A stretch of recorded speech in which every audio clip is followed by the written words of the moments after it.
Nous allons voir dans cette vidéo la notion de sous-espace vectoriel.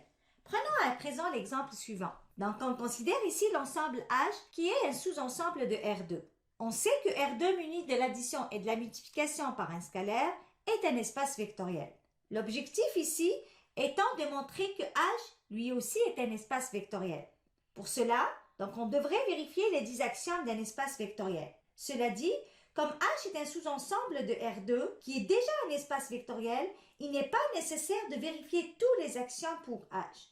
En effet, certains d'entre eux sont déjà transmis par R2. Donc, on va ensemble vérifier quelques propriétés. Commençons par la propriété 1. Si l'on pose x égale à 0, on obtient 0, 0 qui appartient à H. Donc, H est non vide. À la deuxième propriété, prenons deux éléments de H et montrons que la somme de ces deux éléments reste dans H. Donc, pour cela, soit U étant égal à x de x et V égale à y de y. Calculons la somme U plus V.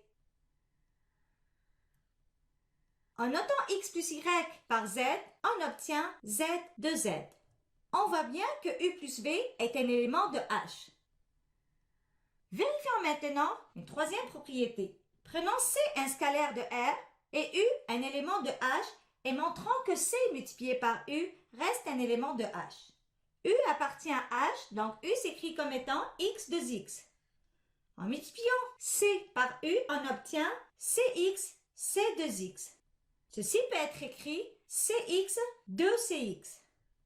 En notant Cx par x1, on obtient x1 de x1. On voit bien que c'est un élément de H.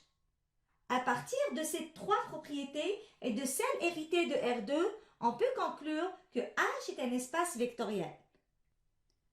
Un sous-ensemble H d'un espace vectoriel R2, qui forme lui-même un espace vectoriel, porte un nom particulier, ce qu'on appelle sous-espace vectoriel. Généralisons ceci. Donc, on a la définition suivante. Soit V un espace vectoriel muni de l'addition et de la multiplication par un scalaire. Un sous-espace vectoriel H de V est un sous-ensemble de V qui vérifie les propriétés suivantes. Le vecteur nul de V appartient à H. Pour tout UV appartenant à H, U plus V appartient à H. Pour tout U appartenant à H et tout scalaire C, CU appartient à H. Prenons maintenant un deuxième exemple. On voudrait vérifier ensemble si le sous-ensemble donné par H est un sous-espace vectoriel de R3.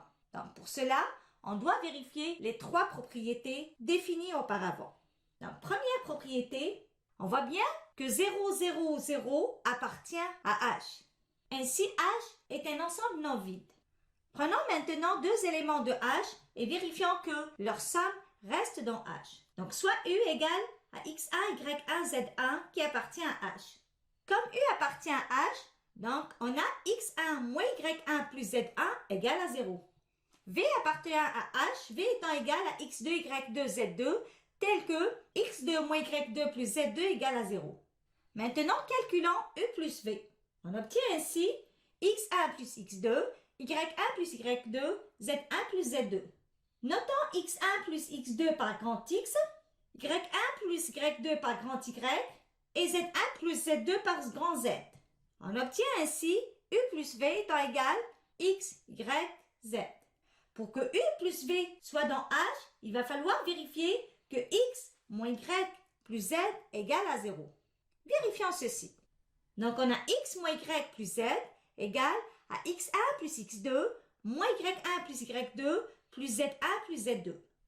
Ceci est égal à x1 moins y1 plus z1 plus x2 moins y2 plus z2. Comme on a U et V qui sont dans H, donc x1 moins y1 plus z1 étant égal à 0, et on a aussi x2 moins y2 plus z2 qui est égal à 0. Ainsi, x moins y plus z étant égal à 0. Et on a U plus V qui est dans H. Troisième propriété, prenons un scalaire C de R et un élément U de H et montrons que CU appartient à H. U appartient à H, donc U s'écrit x, y, z tel que x moins y plus z égale à 0. Calculons maintenant CU qui est égal à CX, CY, CZ.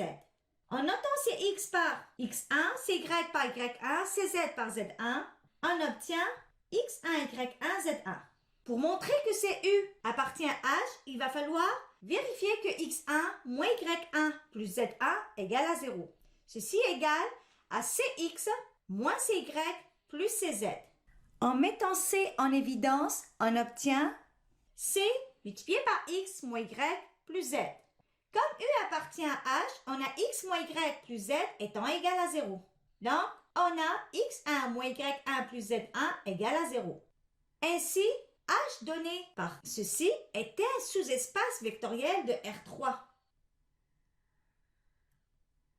En résumé, nous avons pu introduire aujourd'hui la notion d'un sous-espace vectoriel. On a vu ensemble les 3 propriétés que doit vérifier un ensemble pour qu'il soit un sous-espace vectoriel.